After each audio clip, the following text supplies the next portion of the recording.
그래서 계속 진행하도록 하겠습니다. 그래서 다시 약간 전반적으로 설명하게 되면 이제 어플리케이션 디자인부터 보게 되면 C++이 사용하는 어플리케이션 간 다양한 변수를 지정해야 되고, 그다음에 서비스 인터페이스를 이제 설계를 하겠죠. 설계한 후에 이제 어플리케이션 어택 어플리케이션 소프트 컴포넌트 타입에서 인터페이스를 포트 연결을 해야 되고요. 그다음에 에크테이블 만들었죠. 그래서 이게 카테고리 요 지정을 꼭 해야 되고요. 아까 보니까 제가 이렇게 어플리케이션에서 어플리케이션 레벨이라고 지정했죠. 그다음에 어플리케이션 레벨과 플랫폼 레벨의 차이는 제가 계속 강조해서 설명했고, 어플리케이션 레벨은 이제 앱스토어, 인비클리 앱스토어에서 사용하는 앱들이라고 생각하면 되고, 플랫폼 레벨은 뭐냐면 자동차 회사나 전자품 회사에서 그 애초부터 이제 타겟 이슈에 이미 설치되어 있는 어플리케이션, 즉 모든 OS에 대한 API나 디바이스 앱을 직접 제어하기 위한 거를 실제 플랫폼 레벨 어플리케이션에서 구현할 수 있다고요. 그래서 EM이나 CM도 플랫폼 레벨 어플리케이션이죠. 그래서 펑션 클러스터가 실제 모든 OS 앱을 사용하고 있는 거고요. 플랫폼 레벨 어플리케이션도 모든 OS 앱을 사용할 수 있습니다. 그리고 시스템 디자인에서 이제 이더넷 클러스터 쪽이 있고요. 머신 디자인에서 이제 이더넷 클러스터를 지정할 수 있고요. 그래서 요거 잠깐 해보겠습니다. 그러면 시스템 디자인에서 여기 보면 저희 회사 제품은 플래시 플랫폼과 어댑티브 플랫폼을 다 설계할 수 있도록 지원되기 때문에 여기 보게 되면 클러스터라는 게 있고요. 클러스터면 이더넷 클러스터 설계할 수 있죠. 그리고 피지컬 채널이 뭐냐면 실제 이제 이슈에 사용하고 있는 이더넷 디바이스를 말하는 거고요. 보통 뭘로 볼 수 있냐면 보시면 이 팝콘 아이디에서 이제 리눅스가 있으면 if config 쓰시면 여기에 피지컬 채널이라는 게 요 디바이스 말하는 거거든요. 그래서 보통 저 에러 로컬 호스트하고 실제 물리적 디바이스 ETH0가 잡히죠. 얘를 말한 겁니다. 그래서 피지컬 채널에서 얘가 ETH0가 되는 거죠. 되죠? 그다음에 보시면 이더넷 클러스터에서 로컬 호스트라든지 ETH0를 지정할 수 있고, 네트워크 엔드포인트가 IP 주소를 지정하는 겁니다. 그래서 네트워크 엔드포인트 통해서 IP 지정할 수 있고, 그다음에 이것도 뭐냐면 멀티캐스트를 지원해야 되는데 SonarP인 경우에는 T가 있고 SonarP 프로토콜이 있습니다. 무슨 말이냐면 나중에 SonarP 쪽에도 설명할 텐데 SonarP 프로토콜이 있고 SonarP SD 프로토콜이 있습니다. 그래서 SonarP SD 프로토콜 같은 경우에는 반드시 뭐냐 멀티캐스트를 씁니다. 그래서 멀티캐스트를 사용할 수 있게 이제 허용을 해야 되고요. 그래서 멀티캐스트를 쓰려면 그 네트워크 세팅에서 멀티캐스트를 지원하게 세팅이 돼 있어야 됩니다. 그래서 실제 이제 현업에서 기본적으로 리눅스를 이제 욕토 프로젝트 기반으로 이제 세팅하게 되면 멀티캐스트 기능이 이제 그 오프로 되는 경우가 있거든요. 그러면 오프로 되어 있으면 SonarP SD가 이루어지지 않습니다. SD가 뭐냐면 파인드 서비스와 오퍼 서비스라는 게 있고요. 파인드하고 오퍼가 뭐냐면 어플리케이션과 통신할 때 이더넷 네트워크로 연결될 경우에 나한테 데이터를 받을 건지 말 건지를 요청할 때 서로 확인이 필요합니다. 그때 이제 파인드 서비스, 오퍼 서비스를 이용하는데 이게 SonarP SD 프로토콜을 이용해서 찾아냅니다. 그래서 OS 자체 내에서 멀티캐스트가 지원 안 되면 저 SonarP SD 프로토콜 자체가 동작을 안 하겠죠. 그래서 이러한 설계를 하게 됐습니다. 또 복잡하기 때문에 일단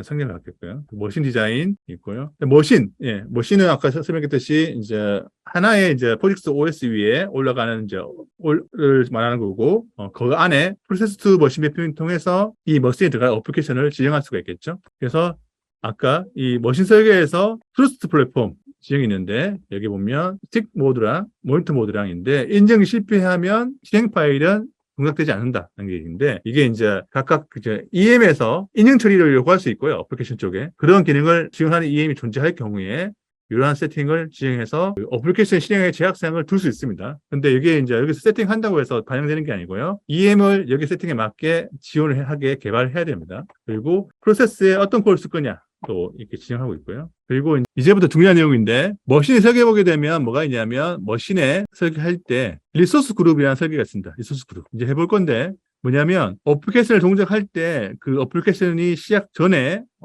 제한 조건이 걸리면 해당 어플리케이션을 실행하지 않게 하는 기능이고요. 그래서 뭐냐면 예를 들어서 지정 가능한 정보가 두 가지인데 하나가 CPU 사용량이고 그다음에 램 공간 메모리 사용량입니다. 그래서 어플리케이션이 시작하기 전에 예를 들어 설명하게 되면 한 개의 머신에는 반드시 하나 이상의 리소스 그룹이 지정되어 있어야 되고요. 머신에서는 반드시 한 개 이상의 그룹이 지정되어 있고요. 그래서 리소스 그룹이 뭐냐? 두 가지가 있고요. CPU 유저가 있고요. 메모리 유저가 있습니다. 그래서 CPU 유저가 뭐냐면 전체 CPU 사용량이고요. 그 다음에 메모리 유저가 뭐냐면 전체 메모리 사용량.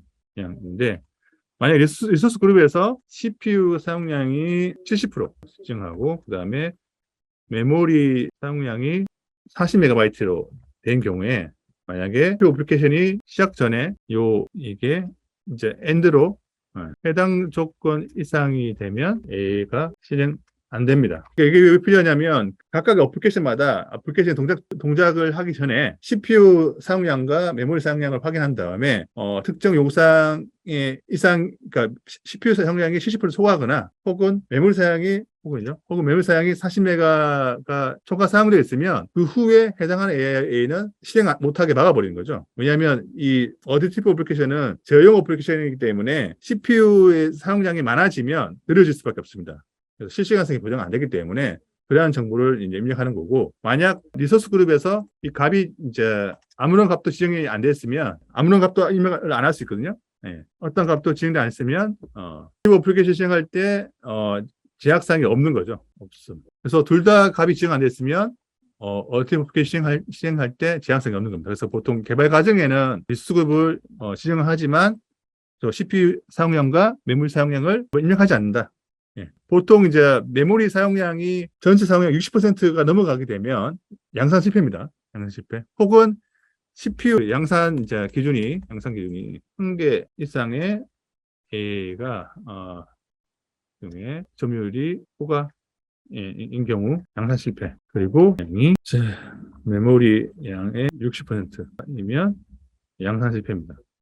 근데 이제 중요한 건 뭐냐면 메모리 유즈는 퍼센트로 입력 안 하거든요. 사이즈로 입력하면 사이즈이기 때문에 실제 하드웨어 램 사이즈를 확인해서 60% 초과냐를 확인해야 되거든요. 그리고 이 기준은 모든 어플리케이션이 동작할 때, 모든 어플리케이션 동작할 때 전체 메모리 사용량이고, 모든 어플리케이션을 동작시킬 때 어느 한 개의 어플리케이션에 의해서 100%가 될 경우에는 양산 실패입니다. 그래서 실제 이제 리눅스에서 테스트할 때 어플리케이션을 어댑티브 어플리케이션을 하나라도 시행을 안 했는데 불구하고 CPU 사용량이 100% 나올 수 있어요. 욕도 프로젝트에서 리눅스 세팅을 잘못하게 되면 그러니까 내가 개발하지 않는 특정 리눅스 시스템 쪽에 있는 랜덤 쪽 관련되어 있는 변수 생성하는 그런 패키지가 있거든요. 본인과 상관없이 의도하지 않게 개발한 적도 없는 어플리케이션이 아닌 일반 어플리케이션이 동작될 수 있다. 그게 테스트 과정에는 이제 발견이 안 되는데 리눅스 세팅을 어떻게 잘못해서 개발한 적이 없는 노노도사 어플리케이션이 CPU 점유율을 100%를 발생한 경우도 발생합니다. 그래서 리눅스에서 필요 있는 노노도사 어플리케이션과 필요 없는 노노도사 어플리케이션 잘 구분해서 지정을 잘 해야 됩니다. 그게 주의사항이고요. 그래서 이게 복잡하니까 제가 창을 좀 닫아서 보면 머신에 보게 되면 아까 뭐가 있냐면 이렇게 리소스 그룹이 OS 모듈 인스턴테이션이라고 있는 게 있고요. 이렇게 하나 만들었죠. 그러면 여기 뭐냐면 리소스 그룹 반드시 머신의 하나에는 하나가 존재해야 되고요. 근데 여기 제가 아무것도 세팅 안 했죠. 그러면 제약사항이 없는 겁니다. 만약에 이거 숫자를 넣게 되면 제약사항이 존재하는 거고요. 그래서 보통 개발 과정에는 값을 지정하지 않고 자동차에서 요구사항에 맞게 요게 CPU 사용량 퍼센트, 그다음에 메모리 사용량 값을 넣어서 리소스 그룹을 지정할 수 있습니다. 그리고 또 특이사항이 뭐냐면 이 AXM 태그의 메모리 사용량을 최대로 입력할 수 있는 게 이제 여기 바이트 단위로 넣을 수 있고요. 4GB까지 넣을 수 있습니다. 아시다시피 이제 그 스마트폰 같은 경우에 램 공간이 8기가 넘죠. 8기가 넘는데 리소스 그룹이 이제 그 어플리케이션별로 지정 가능하고요. 근데 여기에 그 AXML 쪽 태그 표기상 4기가밖에 넣을 수 없다. 그리고 그 다음에 중요한 게 뭐냐면 이제 머신 설계에서 로그 엔트리스가 필수고요. 뭐냐면 어플리케이션 동작할 때 로그 파일을 기록할 수 있습니다. 기록할 수 있고요. 그 로그 파일을 기록하기 위해서 일단 머신에는 1개 이상의 DLT 로그 채널이 1개 추가가 되어야 되고요. 이걸 통해서 어플리케이션 실행할 때 로그 파일 남기거나 아니면 로그 뷰를 통해서 로그 파일을 네트워크로 보낼 수 있습니다. 혹은 시리얼 통신에서 UART 통신을 하게 되면 터미널 통신창에서 로그 파일을 표기를 할 수 있고요. 그래서 제가 이제 보여준 예제 중에 보면 저번에 보여줬는데 어플리케이션 시행되면 로그 파일 나오죠. 로그 파일 나오는 게 콘솔 창에서 쭉 해서 로그 파일 나오거든요. 제가 좀 먼저 좀 설명드리면 로그 DLT 로그 채널 통해서 이건 그 로그 출력을 콘솔로 할 거냐. 아까 콘솔이 뭐냐면 아까 콘솔 창에서 영상에서 콘솔에서 UART로 출력된 거 맞죠? 콘솔 출력이고요. 혹은 파일로 기록할 거냐. 파일은 보통 이제 .dat 파일로 기록하거든요. DLT 파일, 바이너리죠, 바이너리. DLT 파일로 기록할 거냐. 혹은 네트워크, 이더넷으로 출력할 거냐. 여긴 UART죠, UART. 시리얼.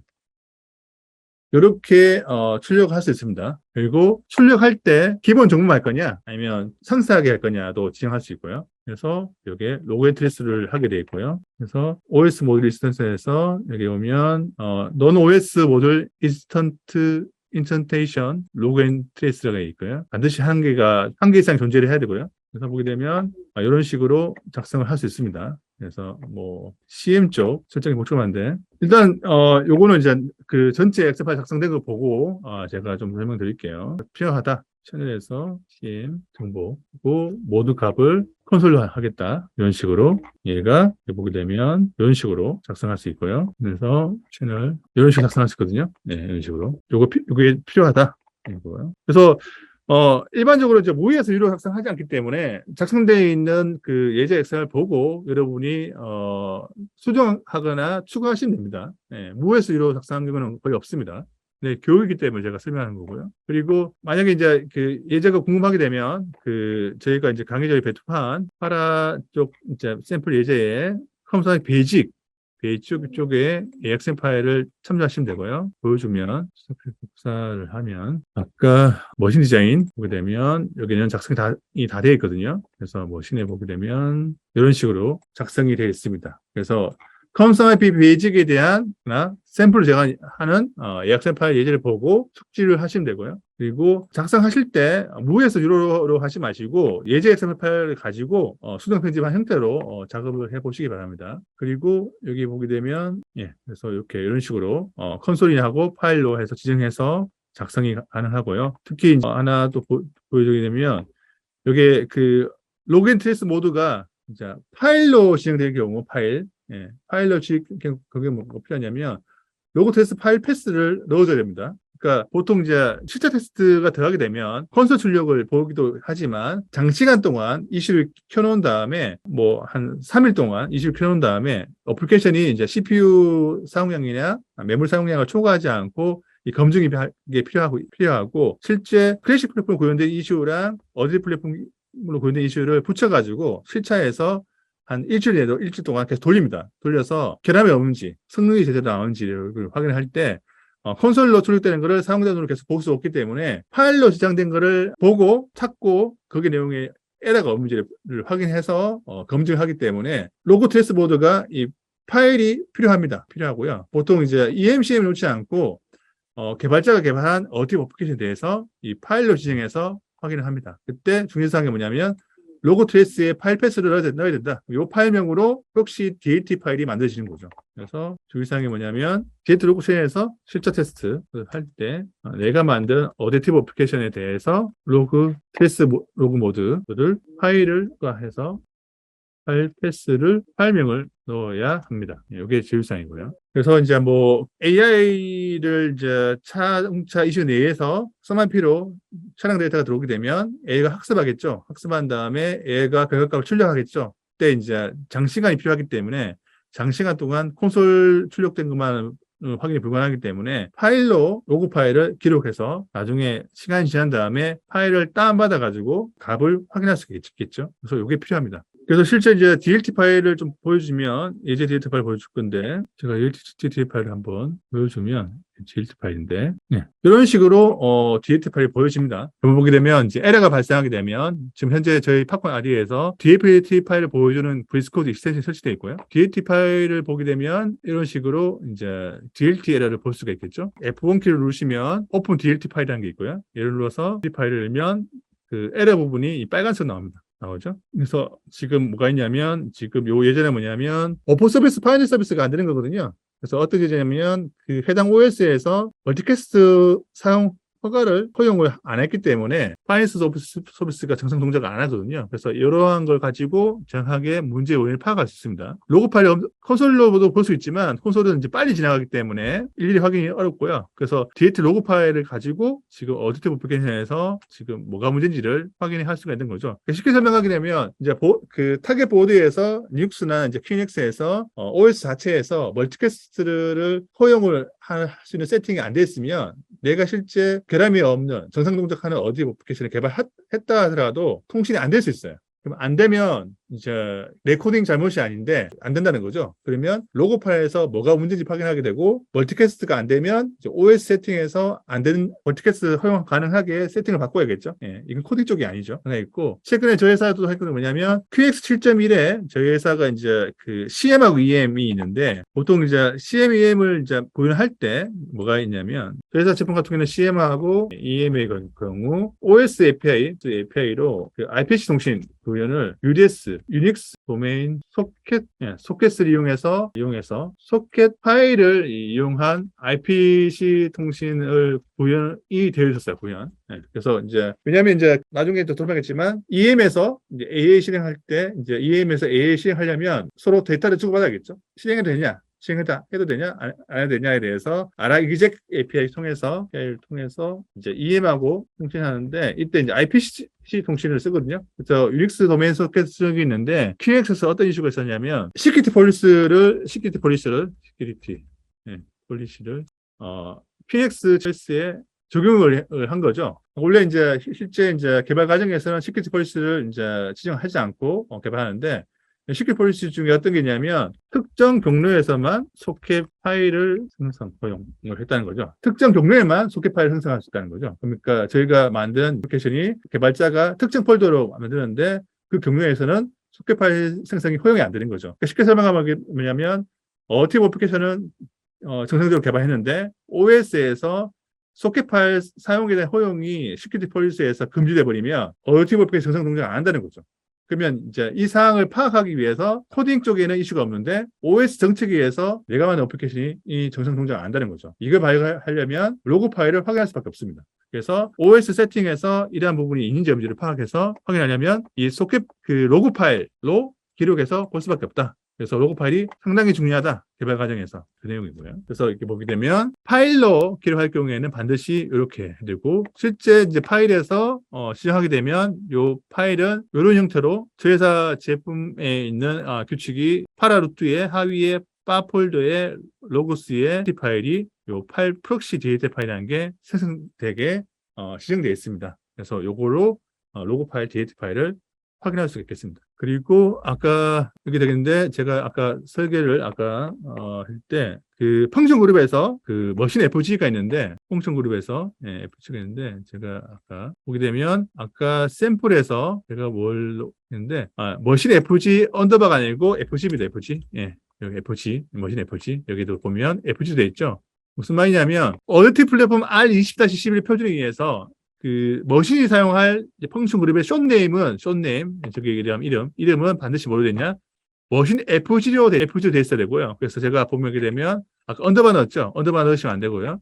머신 FG라는 숏네임으로 하나의 머신의 한 개의 펑션 그룹이 반드시 머신 FG로 존재해야 됩니다. 이게 표준 규약이고요. 그래서 만약에 이제 EM이 필수, 툴밴드에서 사용한 오토사 표준은 EM이 필수인데 개발 과정에서는 EM이 있어버리면 뭐가 문제가 있냐면 펑션 그룹을 다 설계해야 돼요. 그래서 저희 같은 경우에는 뭐냐면 펑션 그룹을 설계하지 않더라도 EM 없이 AA를 시행할 수 있게 돼 있지만 타사 도구 같은 경우에는 펑션 그룹이 설계가 되지 않으면 어댑티브 어플리케이션을 실행 못하게 제약사항이 있는 회사도 있습니다. 그래서 요거에 되게 중요하고요. 그래서 아까 여기 머신 FG로 요게 숏네임이 머신 FG로 등록이 되어 있죠. 그래서 잠깐 TPS 매니페스트 모습을 보게 되면 표준 스펙에 뭐가 있냐면 이렇게 체크차에 놓고 살 건데 R20-11 표준에 이야기 되면 TPS 10330이 반드시 지켜야 규약이고요. 여기 되면 뭐가 있냐면 숏네임이 머신 FG로 반드시 작성되어 있어야 된다는 겁니다. 그러니까 그 R1911하고 R2011에서 또 이 스펙 표준에서 다른 내용이 뭐냐면 한 개의 머신에서는 반드시 머신 FG란 펑션 그룹이 지정되어 있어야 됩니다. 근데 숏네임이 반드시 이걸로 되어 있어야 되고요. 그리고 아래 요 네 가지 내용이 반드시 기술되어 있어야 됩니다. 이렇게. 요게 이제 표준 제약상이 이렇게 나와 있고요. 그래서, 그리고 또 주의사항이 뭐냐면, 지금 표준 문서가 여기 오게 되면 드래프트로 되어 있죠, 드래프트. 드래프트의 의미가 뭐냐면, 바뀔 수 있다는 겁니다. 무슨 말이냐면, 새로운 표준이 나오게 되면, 뭐, R22-10이 나오게 되면, 이 내용은 바뀔 수 있다. 그리고 드래프트가 아니고, 발리드가 돼, 발리드. 아직 드래프트 표준이 발리드가 아직 안 돼 있는데, 만약에 이제 그 표준 스펙 문서에서 이렇게 발리로 돼 있으면, 표준은, 다음 표준이 나오더라도, 변경되지 않는다는 겁니다. 근데 실제, R20-11 문서를 보게 되면 모든 표준 문서가 드래프트로 표기되어 있고요. 그렇죠? 그래서 이게 무슨 이슈냐면, 하이 버전 호환성이 없다는 그 증빙이고요. 그래서 새로운 표준 나올 때마다 가장 먼저 보는 게 TPS 매니페스트 스페시피케이션 문서를 가장 먼저 봐야 된다. 그리고 드래프트로 되어 있는 거는 새로운 버전 나오게 되면 바뀔 수 있다. 이게 핵심 포인트입니다. 프로세스 투 머신 매핑 했고요. 그 다음에 이제 익스큐션으로 갈 건데, 이제 또 중요한데, 뭐냐면, 익스큐션 매니페스트에서 제일 중요한 게 뭐냐면, EM에서 해당하는 AA를 자동 실행할 때 그 규칙을 설계하는 거죠. 그래서 어택티브 어플리케이션 디자인에서 익스큐션 매니페스트에서 스타트 컴피그 이용해서 어플리케이션 실행한 제약사항을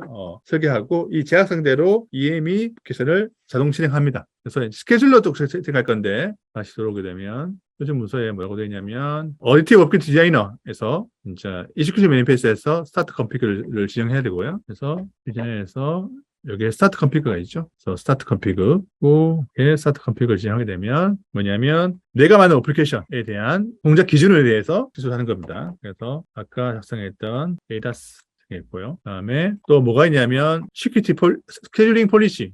스케줄링 뭘로 할 거냐. 그래서 어딜플리브 표준에서는 OS 스케줄러에 대해서 세 가지만 지정합니다. FIFO, 먼저 실행한 놈이 먼저 실행한다. 그리고 스케줄 라운드 로빈, 어플리케이션 실행할 때 이미 실행이 되고 있는 어플리케이션 존재할 경우에 우선순위에서 어플리케이션 실행 수수를 바꿀 수 있다. 그 다음에 스케줄 더 오더 둘 다 적용하지 않는다. 임의로 사용하겠다. 있고, 그리고 스케줄러에 동일한 어플리케이션을 동시에 실행할 때 우선순위 숫자가 높은 게 먼저 실행됩니다. 그래서 스케줄러에 대한 숫자가 있고요. 그게 있고요. 그 다음에 뭐가 있냐면 프로세스 아규먼트라는 게 있고요. 이 아규먼트가 되게 중요하거든요. 뭐냐면 어플리케이션 실행할 때 보통 이렇게 해서 ADAS 이렇게 실행하죠. 네, 할 때, 이 뒤에 이제 아규먼트를 붙일 수 있어요. 그러니까 이거 이제 어플리케이션을 개발할 때, 개발자에 의해서 정하는데, 메인하우스 맞을 때 아규먼트 지정이 가능하거든요. 무슨 말이냐면, 어플리케이션 보여주면, 지금 이제 보이드 형태로 되어 있는데, 메인하우스 만들 때, 이 메인하우스에서 아규먼트 처리를 할 수 있게 코딩도 가능합니다. 아규먼트. 그래서 제가 뭘로 보여주는 게,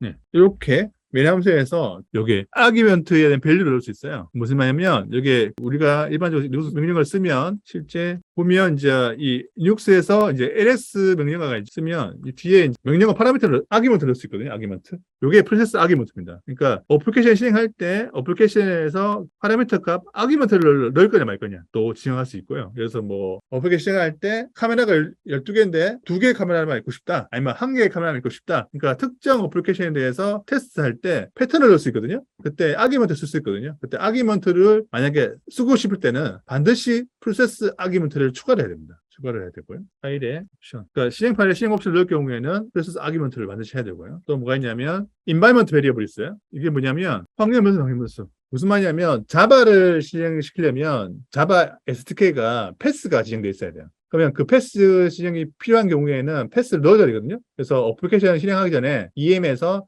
환경변수 패스를 걸어준 겁니다. 그래서 환경변수인 경우에는 아까 예를 들면 리눅스에서 env 치시면 환경변수를 확인할 수 있고 그래서 리눅스에서 제가 보시면 env 치면 환경변수 나오죠. 이렇게 쭉 나오죠. env가 뭐냐면 프로세스가 실행 전에 저장 환경변수가 작성되어 있어야 되는 거죠. 특히 AI인 경우에는 학습 모델 데이터 위치라든지 아니면 뭐 알고리즘 패스가 다를 수 있거든요. 그래서 그 어플리케이션이 동작하기 위한 환경 변수 값이 등록이 되어 있어야 돼요. 그래서 그 경우에는 environment variable을 추가로 작성해야 됩니다. 그래서 뭐가 있냐면 EM에서 내가 개발한 어플리케이션에 대한 프로세스 아규먼트, 즉 요게 C++에서 이렇게 돼가지고 이렇게 처리될 경우에는 저 아규먼트가 처리를 하는 거죠. 그래서 EM에서 A를 실행하기 위한 아규먼트가 필요한 경우에 AXM 파일로 작성해야 된다. AXM에 작성이 안 돼 있으면 나중에 사이버 시큐리티 측정에서 허용되지 않는 프로세스 아규먼트가 그 동작될 경우에는 실행 금지시킬 수도 있거든요. 그리고 어플리케이션을 실행할 때 확인 변수가 필요할 경우에 environment variable을 EM한테 알려줄 수 있도록 이 두 가지가 작성되어 있어야 됩니다. 그거 중요한 내용이고요. 그래서 있고 또 중요한 건 뭐냐면 OS 스케줄러가 그 상용 OS를 쓰게 되면 라운드 로빈이나 FIFO2A에 특화되어 있는 스케줄러가 사용이 가능해요. 근데 오토사에서는 금지입니다. 왜 금지냐면 인비클 앱스토어에서 이제 앱을 배포할 때 다른 차종에도 동작해야 되고 OS 의존도 없이 해당하는 어플리케이션이 스케줄러가 동작을 해야 돼요. 그래서 QX나 VXWorks 같은 상용 OS에서 FIFO나 라운드 로빈 이외의 스케줄러를 제공하는데 사용 금지입니다. 그러니까 OS에서 그 스케줄을 제공하더라도 사용 금지예요. 왜? 인비클 앱스토어에서 앱을 배포할 때 저 세 가지 패턴 이외의 스케줄은 못 쓰게 되어 있습니다. 그래서 오토사이프에서 이 내용이 이제 제정이 됐고요. 그래서 상용 OS 회사에서는 저 세 가지 OS 스케줄 외에는 제공해봤자 어디티브 어플리케이션 개발할 때 사용 금지입니다. 그리고 일반적으로 제가 이제 그 교육할 때 그 보통 이제 학생보다는 이제 현업 개발자를 교육하는데 저희 회사가 이제 어디티 플랫폼을 공개 교육은 안 합니다. 안 하고 저희 회사랑 같이 양상 프로젝트를 하고 있는 이제 고객 대상으로 하고 있고 그 고객인 경우에는 어느 정도 한 6개월 이상 저희 회사 제품 가지고 개발한 상태에서 교육을 진행하기 때문에 이 설명한 내용에 대해서 질문이 많은데 여러분은 이제 처음이기 때문에 질문 내용이 이제 많이 존재하지 않는 게 수도 있고요. 그리고 왜 이렇게 어디티 어플리케이션에서 동작하냐도 포직스 OS API에 대한 거를 정확하게 이해를 가지고 있으면 쉬운데 그것도 처음이고 특히 리눅스의 명령어 또나 도커 명령어도 익숙하지 않기 때문에 아마 그 실행한 과정에서 어려움이 많을 겁니다. 그래서 방금 전에 이제 스타트 컴피그에서 이제 어플리케이션의 스케줄러를 지정을 했고요. 그다음에 이제 프로세스의 실행 조건, 스테이트 디펜던트 스타트 컴피그가 필요하고요. 얘가 이제 어플리케이션 실행 조건이거든요. 그래서 보여주면 이게 프로세스에서 보게 되면 여기 보면 어디티 워크 디자인에서 프로세스 스테이트 머신이 있고요. 여기 이제 스타트업 디펜던트 스타트 컴피그가 있습니다. 그래서 일단 프로세스 스테이트가 필요하고요. 프로세스 스테이트를 먼저 추가를 하면 여기에 스테이트를 이제 지정할 수 있고요. 그래서 문서를 보시면 프로세스 스테이트를 여기 지정할 수 있죠. 프로세스 스테이트가 들어가죠. 기본 스테이트는 아이들이고요. 그 다음에 스테이트 디펜던트 스타트 컴피그 EM에서 실행할 때 요구 조건을 해당하는 어플리케이션이고 이제 EM에서 실행할 때 명령어로 이제 실행을 하겠죠. 그 다음에 리소스 그룹이 들어갔죠. 그 다음에 펑션 그룹 스테이트를 넣어야 되고요. 펑션 그룹 스테이트가 뭐냐면 이 프로세스가 실행하려고 하는 머신의 스테이트 값. 그래서 펑션 그룹 스테이트에서 머신 FG 넣고 얘가 스타트업이 될 때. 그러니까 그 OS가 켜져서 동작을 되면 그때 EM에서 저 스타트업으로 진행되어 있는 ADAS 어플리케이션을 자동 실행하겠다고 선언한 겁니다. 되어 있고요. 나중에 이제 SM 쪽을 실습할 때 이 execution dependency도 필요하거든요. 뭐냐면 어플리케이션 할 때 사전에 실행돼야 할 어플리케이션이 존재하거든요. 그때 execution dependency로 진행합니다. 요거는 SM 실습할 때 제가 설명을 해주고요. dependency 요거는 빠졌죠. 필수는 아닙니다. 그래서 어플리케이션 실행할 때 뭐가 필요하냐면 AI 쪽 어플리케이션 실행할 때 AI 쪽이 이제 AI가 동작을 하려면 데이터 인풋이 들어와야 되거든요. 그래서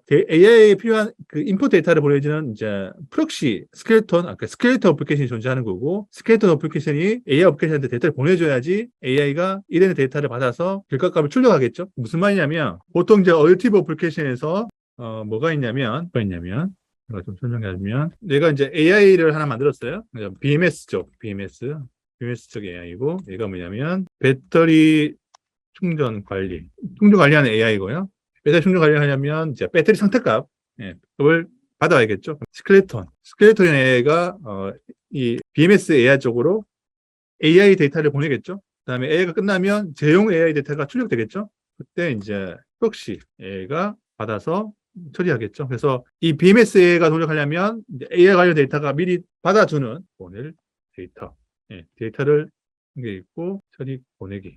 그러니까 받고 보내기 필요하기 때문에 BMS AI가 동작하기 전에 스켈레톤이나 어플리케이션이 동작을 해야겠죠. 그리고 BMS AI가 동작이 완료가 되면 프록시가 동작을 해야겠죠. 그러면 이런 실행에 대한 제약상을 할 때 뭐 하냐? 그때 디펜던시를 설계를 해야 합니다. 요거를 해야 됩니다. 실습할 때 제가 알려드릴 거고요. 그래서 채팅창에 요게 있다. 그리고 아까 로고 설계 할 때 그 아까 머신의 DLT 로고 채널뿐만 아니라 DLT 로고 채널하고 프로세스를 매핑을 해야 됩니다. 아까 DS 로고 채널만 만들어 온 거고, 그 채널이 언어 실행 파일과 매칭 레이지를 매핑해줘야 됩니다. 또 필수 설계 사용이고요. 그래서 여기에 DLT 로고 채널, 그리고 아까 가져온 로그 프로세스, 이렇게 매핑을 해줘야 됩니다. 그래야지 이제 실제 어플리케이션 동작할 때 해당 로고 채널을 통해서 파일을 생성하는 거죠. 파일이나 콘솔 출력하는 거죠. 요거 필수적입니다. 요거. 그래서 실제 이제 TPS 매니페스트의 표준 문서를 보게 되면 어디까지 설계해야 되느냐가 없어요. 그리고 설계에 대한 전반적인 관계도도 없어요. 그래서 툴밴드로부터 교육을 받아야지 전반적인 걸 이해할 수 있고요. 그리고 새로운 표준이 나오게 되면 새로운 기능이 추가되거든요. 그때도 마찬가지로 툴밴드에서 교육을 받아야 돼요. 그래서 클래식 플랫폼 같은 경우에는 판매가 되면 표준 버전이 고정이기 때문에, 그리고 새로운 표준이 나오더라도 추가 삭제 변경이 발생 안 해요. 근데 어드비 플랫폼 같은 경우에는 새로운 버전이 나오게 되면 하이 버전 호환성이기 때문에 새로운 기능을 추가할 때마다 교육을 계속 받아야 돼요. 그래서 어드비 플랫폼을 판매할 때 교육도 같이 새로 나올 때마다 교육하는 걸로 보통 계약해서 진행합니다. 그러면 이제 익스큐션 매니페스트 설계까지 끝냈고요. 그리고 한번 발리데이션 해보겠습니다. 발리데이션. 면 여기에 설계가 하나 빠졌죠. 그래서 어드비 플랫폼 설계에서 프로세스에서 리소스 그룹 세팅이 안 돼 있다. 아까 그래서 리소스 그룹이 저도 기억이 안 나기 때문에 일단은 뭐 나중에 다시 자세히 해서 알려드리겠습니다. 지금 발리데이션이 된 건 뭐냐면 리소스 그룹이 세팅이 안 됐다는 거고요. 이렇게 머신 디자인, 페이지에서 리소스가 스타트. 요건 제가 나중에 다시 알려드리도록 하겠습니다. 그래요. 그래서 이제 코딩 실습을 이제 좀 더 설명할 건데, 실제 이제 그 EM을 사용할 경우에 실제 어디 플랫폼 표준에서는 반드시 EM을 사용해야 되고요. 그리고 EM을 사용한다는 건 뭐냐면 펑션 그룹 설계가 필수이고요. 그래서 EM에서 여러분이 개발한 어디 어플리케이션이 동작되게 되는데, AXML 설계만 하면 되는 게 아니고요. AX 설계만은 안 되고요. AA 소스 코드 안에 뭐가 있냐면 여기에 ARA, EXEC, execution, client에서 하게 되고, AA가 있으면 AA는 import, execution, state, ARA, EXEC, K-learning이 작성되어 있어야 됩니다. 그 안에 이게 추가되어 있어야 됩니다. 또 세팅창에 올려주면 이게 추가되어 있어야 되고요. 그래서 그 단순히 AR만 하는 게 아니고 ARA Execution Client가 뭐냐면 어디티브 어플리케이션 실행할 때 EM한테 나 시작했어요라고 알리는 겁니다. EM이 그 제점에 EM은 Execution Manifest 파일을 통해서 읽어서 AA를 시행하지만 시행된 AA가 EM에게 시행되었음을 알려줘야 합니다. 그래서 알려줘야 하기 때문에 이때 어떻게 하냐면 해당한 어플리케이션에서 저 API를 호출해야 됩니다. 그래서 실제 예제 소스 코드를 하나 보게 되면 EXEC 페이지에 소스 코드 보게 되면 여기에 제가 되면 이 EXEC 페이지 make 보게 되면 이게 코드가 아니고 이 코드를 보시면 이 소스를 보시면 EXEC 베이직이라는 예제가 안에 보게 되면 요게 요 두 줄 코드가 들어가면 이제 EMS에서 시행된 거고요. 저 두 줄 코드가 없으면 EM을 사용하지 않는 겁니다. 그래서 보시면 EXEC 클라이언트라는 걸 만들어줘야 되고요. 그리고 얘가 아까 본 것처럼 ARA, 스테이트, K-learning 요렇게 이 A가 실행할 때 나는 K-learning이 뭐냐면 시행되었어라는 거를 EM한테 알려줘야 됩니다. 안 알려주면 EM에서 이 A를 관리할 수가 없습니다. 그래서 요게 있고, 요 표준 내용이 뭐냐면 요 표준 내용이죠. EM 쪽 표준. 그래서 이 코딩에 대한 이제 규칙도 문서화가 되어 있고요. 이 문서는 어디 있냐면 EM에 대한 스펙도 봐야 되고요. EM 스펙이 제가 좀 알려주면 요 문서고요. 채팅창에 알려주면 요 문서고요. 그러면 149페이지고요. 그래서 여기에 이제 EM에서 그 할 때 요 내용이 좀 나와 있습니다. 나와 있고요. 스펙 내용을 좀 볼 수 있어야 되고요.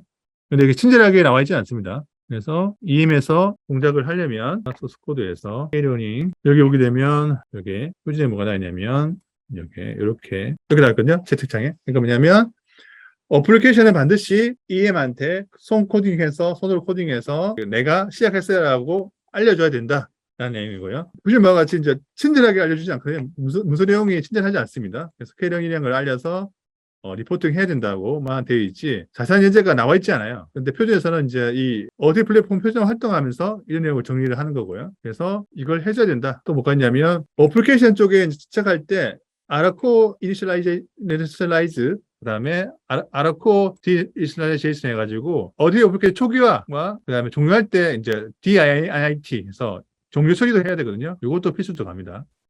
이렇게. 그래서 컴사이피 베이징 예제인 경우에는 이게 컴사이 베이징 예제인데 아까 봐같이 K-러닝이 없죠.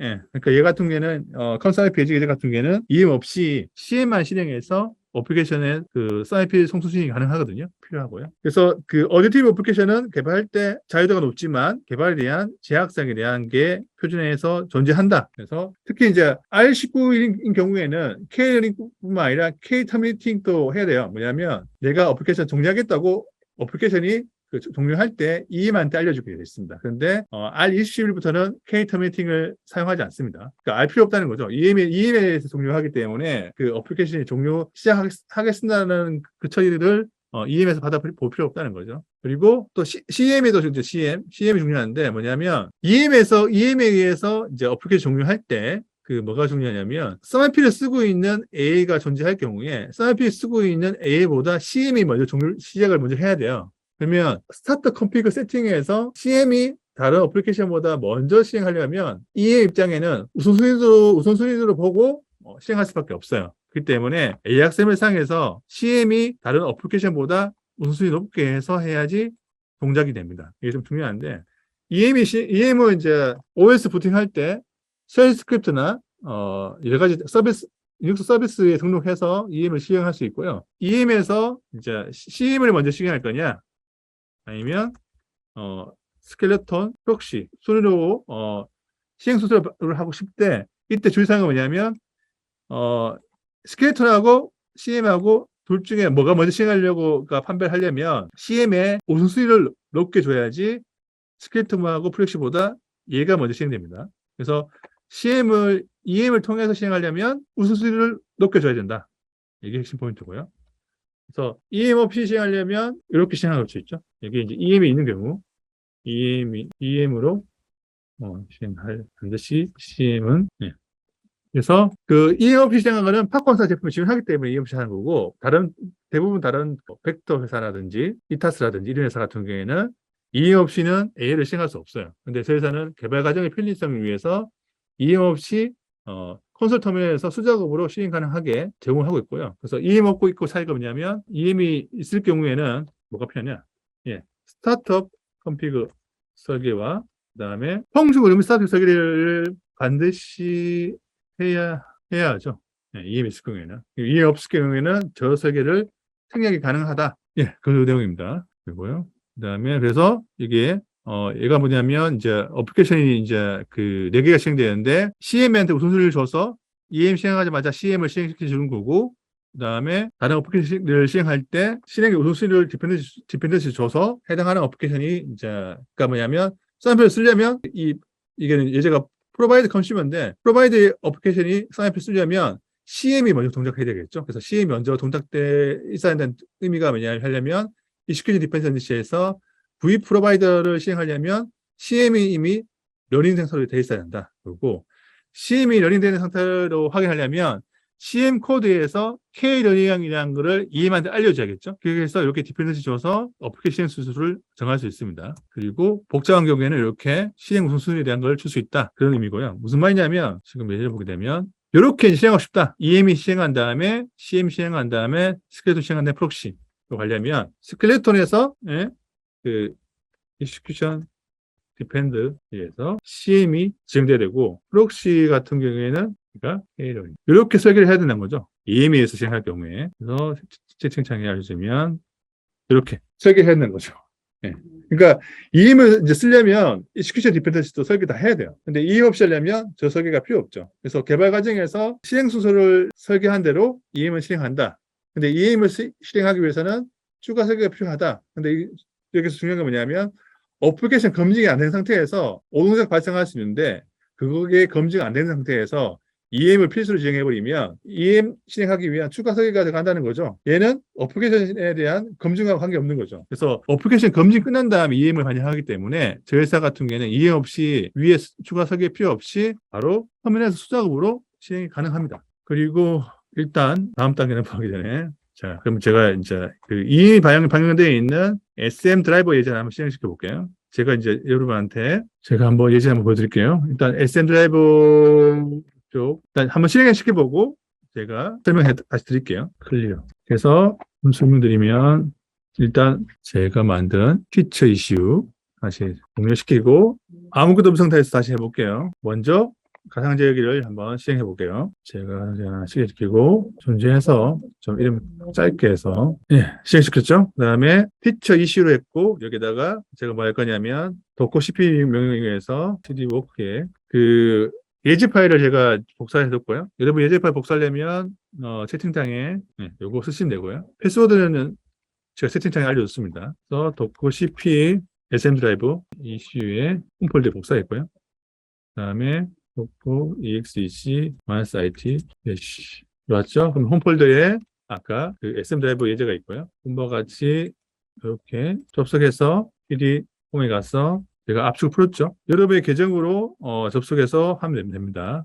그래서 뭐냐면 진짜 파라패스 SM 그다음에 그래서 빈 파일 가게 되면 EM을 실행시키면 SM하고 CM하고 자동으로 실행되거든요. 다시 좀 알기 쉽게 하기 위해서 C-IT에 C5에 접속해서 TOP 탑 명령을 쓰시면 그 터미널 두 개에서 쪼개가서 하나는 TOP 명령으로 해서 이제 실행하는 AA를 감시하는 거고요. 딱 실행시키면 여기서 바뀌면서 EM이 실행되면서 CM, SM, 스피드미터 실행하면서 실행 도중에 있는 어플리케이션이 차량 속도를 보고 하이스피드, 로우스피드 나누는 다음에 로우스피드 앱과 하이스피드 앱을 스피드미터가 속도가 바뀌면 그 조건에 맞춰서 특정 AA를 실행시킨 겁니다. 그 예제고요. 보게 되면 HAD가 실행되고 속도가 떨어지면 저 AA가 또 바뀝니다. 로우 스피드 AA하고 하이 스피드 AA가 실행 속도에 따라서 종료 및 실행이 되도록 EM에 의해서 정착되는 예제입니다. 그리고 왼쪽에 보이는 로그는 뭐냐면 로그 채널을 진행했기 때문에 로그 파일이 콘솔로 출력되는 거죠. 그리고 속도가 떨어지면 HAD가 종료하고 시속 40km 이하가 되면 LLE가 실행되거든요. 그래서 여기에 LLE로 바뀌었습니다. 그리고 컨트롤 C 누르면 종료할 수 있게 구현된 거죠. 다 종료가 되는 거죠. 그래서 아까 SM 드라이버를 이제 아까 한번 동작시켜 보면 되고요. 마지막으로 이제 이 가상제어기 실습 방법에 대해서 좀 설명한 다음에 지금 뭐가 빠졌냐면 빌드한 다음에 파일 구조 만드는 거 뭐냐면 요 파일 구조 만드는 거 요거 실습할 거거든요. 요거 실습해야지 내일부터 이제 코딩을 할 수 있습니다. 그래서 지금 가상제어기를 통해서 지금 뭘 설명할 거냐면 아까 도커 CP 이용해서 복사했잖아요. 도커 CP 이용 안 하고 애초부터 도커 컨테이너 실행할 때 마운트 하는 걸 볼륨 마운트 하는 걸 가르쳐 줄게요. 볼륨 마운트를 하면 애초부터 도커 CP 명령 필요 없이 도커가 실행할 때 내가 만든 이제 AA 예제가 이미 도커 컨테이너에 볼륨 마운트로 되어 있기 때문에 쉽게 말하면 공유 폴더 파커널이 쓰고 있는 특정 폴더를 공유 폴더로 마운트가 할 수 있어요. 그 이용해서 하는 방법을 한번 해보겠습니다. 그래서 여기 보게 되면 뭐가 있냐면 도커 명령어 중에 볼륨 마운트도 있고요. 그리고 또 뭐가 있냐면 볼륨 안 만들고 -v 이용해서 폴더를 특정 폴더로 마운트 할 수 있습니다. 폴더를 특정 폴더로. 이 방식을 쓰는 방법도 있고 아니면 볼륨 마운트를 해서 또 할 수 있고요. 방식이 4가지 있는데 도커 CP 명령어 이용하지 않고 내가 만든 폴더를 지정해서 작업하는 방법. 특히 이제 팝콘 아이디 시행할 때도 그 볼륨 마운트 걸어서 또 동작을 시킬 수 있어요. 요것도 있고요. 요거는 나중에 쉬었다가 다시 한번 설명드리겠습니다. 예, 시작하겠습니다. 일단 도커 쪽 볼륨 마운트, 일단 볼륨 마운트는 여기 만약에 팝콘 아이디 시행할 경우에 볼륨을 만든 볼륨을 내가 만든 특정 폴더에 연결할 수도 있고요. 혹은 이제 가상제기 실행할 때 이 볼륨을 넣어서 할 수 있는데 일단 저는 이제 간단하게 도커를 시행할 때 일단 도커를 다시 스탑 시킨 다음에 스탑을 시킬게요. 공유할 폴더 하나 만들겠습니다. mkdir에서 EC1 하나 만들 거예요. 만들었죠? 그 다음에 pw 치시면 현재 경로가 나옵니다. 나왔죠? 그 다음에 가상제기 만들 때 뭘 하냐면 그래서 아까 만든 폴더 경로 홈에 이를 어디에 하냐면 홈에 example로 연결하겠습니다. 그러면 docker exe -it에 dash 하게 되면 홈 폴더에 example 폴더가 이렇게 해서 실제 내가 쓰고 있는 폴더를 가상적인 폴더에 매칭시킨 거죠. 그래서 좀 보여주면 여기에 내가 일단 여기 들어가 볼게요. cd 홈에 보면 얘가 여기서 간단하게 터치 테스트 텍스트 파일 만들기 있는 건데 여기 파일이 하나 만들어졌죠. 가상적이도 보면 example 마운트가 제대로 안 된 것 같네요. 볼륨 그러면 이쪽 폴더가 아닐 거고 아마 여기인 것 같은데요. 제가 현재 지금 이렇게 진행하면 안 될 것 같고요. 왜냐하면 지금 이 도커가 호스트 OS 쪽 경로도 같이 보기 때문에 지금 이 마운트를 하게 되면 정상적으로 안 되거든요. 그래서 일단 요거 제가 탑을 시킬게요. 볼륨 만들어서 해야 된다. 볼륨 만들어서 하기 때문에 볼륨 만들어서 해볼게요. 지금 뭐냐면 팝콘 아이디를 만들 때 이 볼륨의 패스를 이제 이게 팝콘 아이디의 특정 패스에 둔 거고 그리고 볼륨을 다시 여기 가상적인 마운트 시킨 거거든요. 왜냐하면 지금 도커가 호스트 OS의 도커랑 매칭되어 있어요. 매칭되기 때문에 제가 방금 지정한 경로는 팝콘 아이디의 경로가 아니고 호스트 OS 경로이기 때문에 이게 안 되는 거고요. 그래서 애초부터 제가 볼륨 만들어서 하는 방식으로 하겠습니다. 그래서 볼륨을 만들려면 이 명령을 쓸 수 있고요. 볼륨을 도커 볼륨 create name의 v-ecu1 ECU1 teacher ECU1 이렇게 하나 만들게요.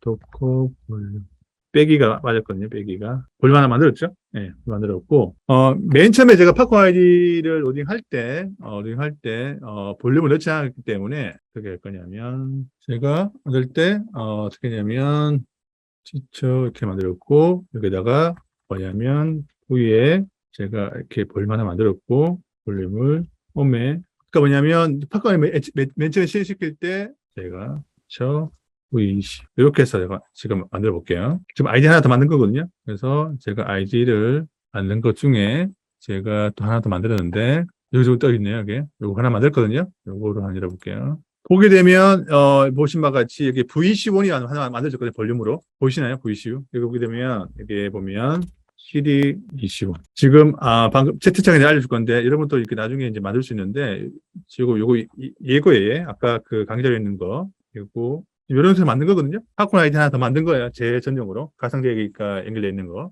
그래서 볼륨으로 만든 거를 연결시킨 거죠. 이 상태에서 아까 가상제기 도커 스탑 종료하고요. 제 거. 그래서 여기에 아까 제가 줬던 이름 이렇게 해서 지금 가상제기를 시킨 거고요.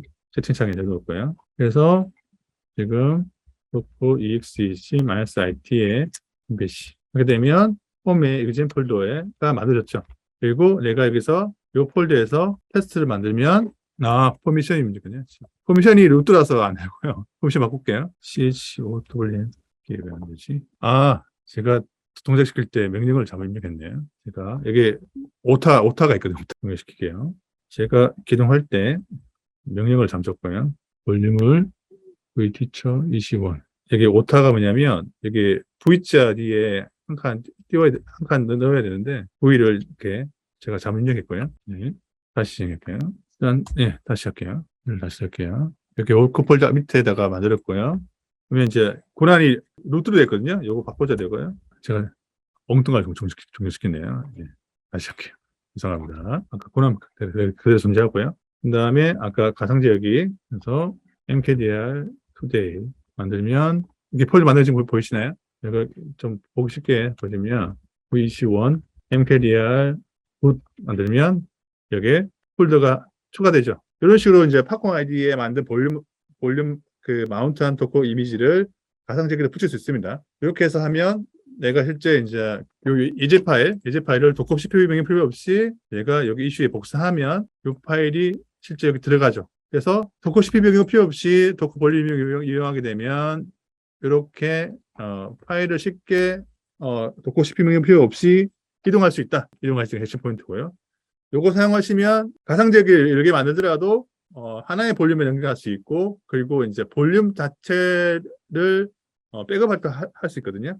그래서 테스트가 되게 수월해집니다. 그래서 볼륨을 만들어서 이제 전달할 수도 있고 볼륨 이용해서 유지보수도 쉽게 할 수 있기 때문에 가상제기에서 AI를 개발하게 되면 AI에 대해서 버전을 도커 이미지 포함해서 넣어도 되고 볼륨을 통해서도 관리를 쉽게 할 수 있습니다. 오늘 강의는 여기까지 하겠습니다. 혹시 잘 이해가 안 되시면, 제가 이 문서는 제가 공유했기 때문에, 보시고, 열심히, 따라해 보시면 돼요. 네트워크도 만들 수 있거든요. 요거는 이제 실제 컨서널 베이직 쪽 이슈간 통신으로 바꿔가지고 할 때 필요하니까, 요 도커 명령어에 대해서는 좀 숙지를 하시기 바랍니다. 예. 오늘 강의는 여기까지 하겠습니다.